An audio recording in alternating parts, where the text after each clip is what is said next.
Alrighty, David, I think that is me. So this is a new product that we just kicked off this year, and it's like Dana was alluding to earlier. It's our effort to make this more than just a meteorological uh, system, meteorological service. And so what we're doing here is we're tracking stream flow at 14 different locations across the state, based on, if you look historically, these are sites that have a lot of flow, a long record, and just kind of key sites at our obviously headwaters state. And so probably of interest to a lot of folks. So so these locations together are equate to more than 10 million acre feet of volume, I think on an annual basis. And what we're doing, so it's not that this information isn't available elsewhere. It definitely is. I think what we're trying to do is just to combine it all into a single, easy to interpret table, which is shown here. So every month, from May through September, we're going to update this. And what it shows is essentially at the 14 locations, we have two different um, durations that we're tracking. The middle column, um, or I guess the middle set of values, is shows what happened in the last month, which is in this case May. So I think this was the latest Streamflow tracker that was released a couple of weeks ago. And then the right set of numbers refers to what happened so far in the water year to date accumulation, or volume, I should say, not accumulation. That's weather. Um, and so what we're showing is just a couple of different measures of the flow. So the actual flow in acre feet, the normal value based on the long record, the percent of average, as well as the percentile, and obviously the percent of average. So it depends. I feel like users kind of have their own preferences to what metrics to use. I personally like the percentile because it tells me where the flow is compared to history, especially if it's a long record gauge. Whereas percent of average is a little bit less meaningful to me because it's hard to get a sense for how low those values have been. But I know some people prefer the percent of average. So we do show both of them, and these are just yep. So this just shows that the percent of average can track. So because Streamflow is not a Gaussian distribution, as shown on the right, that's where having those percentiles as well as the average is perhaps a little bit more encompassing than just showing a single number. So we do update these once a month, and what I would say is that it's an evolving um, an evolving product in the sense that we're getting most of the data from NRCS, which we've talked with NRCS, and they're a great set of people.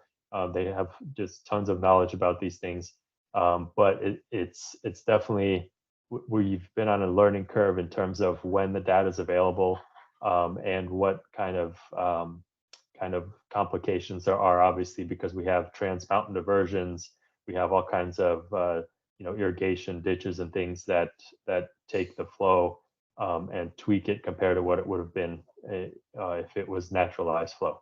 So we're showing the naturalized flow, and I think that's our goal for now. So if you do find this useful, definitely let us know, and we can also tweak this product so it kind of has the most impact to folks.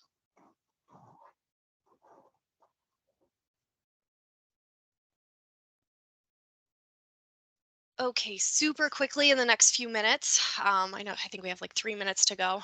But Dewberry and Hydromet Consultants, we will be providing the flood threat bulletin through the 2026 season. And with that, we have several improvements proposed to develop the program over the next 5 years. Um, First of which is an upgrade to the SPM, so the state precip, the map itself. We're hoping to include USGS real-time gauges on that map, include any scraped social media reports of flood impacts, and have this all kind of in like a tile system so you can click on and off the different impacts in that map itself. The real goal for this is to allow end users to get the relevant information to them quicker, and in a customizable, viewable data format. In addition to that, we're also going to introduce some hazard mapping of the fire burn forecast areas, where we're going to overlay some potential hazards for each burn area, based on USGS debris flow models.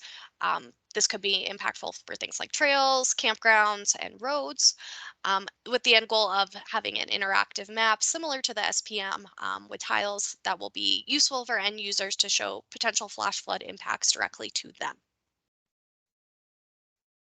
And then lastly, we are going to undertake an entire website redesign, move from the current application into a React application, which will accommodate any updates to this hosting and access of our upgrades.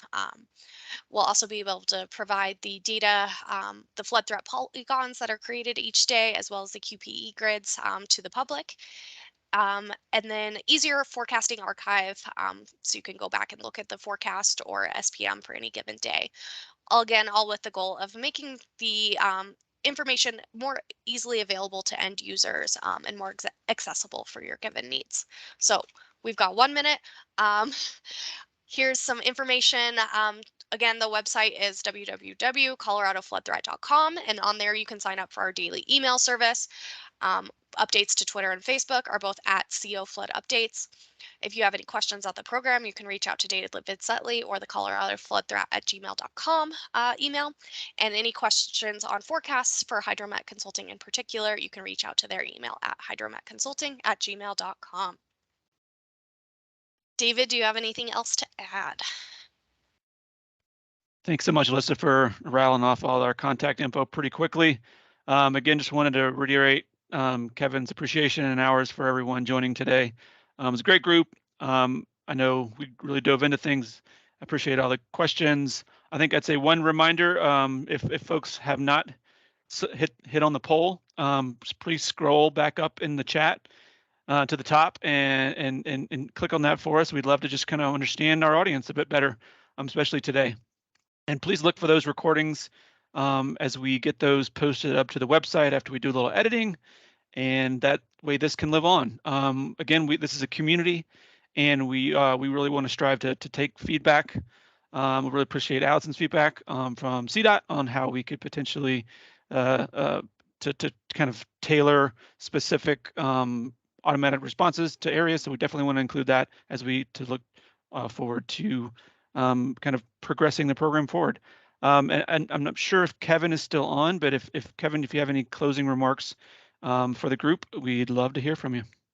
I don't have anything else. I just, again, want to thank everybody for your time. I think this is a great program. I hope you guys find some use out of it. And as we've talked about, it's constantly evolving. So if there's anything that you'd like to see, or if you have any feedback in regards to it, please be sure to let us know. Thanks. Thanks, Kevin. And yes, DK, not only will the recordings be on the website, but we certainly will have a link to the presentation just in its presentation form, so it's easy to move around and share with others if needed. All right. Again, if there's anyone else that has any final questions or thoughts, throw them in the chat, or feel free to come off mute and let us know. We are here to hang on and chat if others want to, but if not, we will call this a wrap.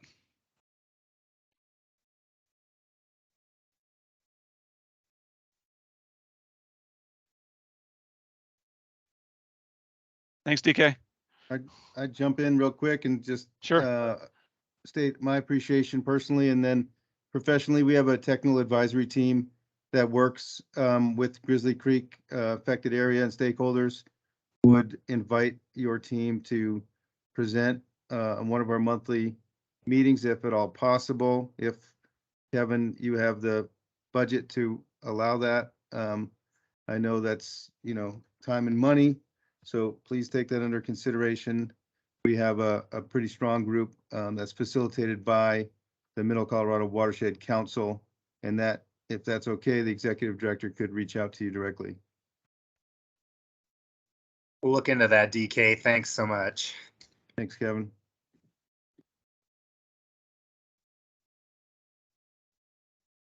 Well, all right, everyone.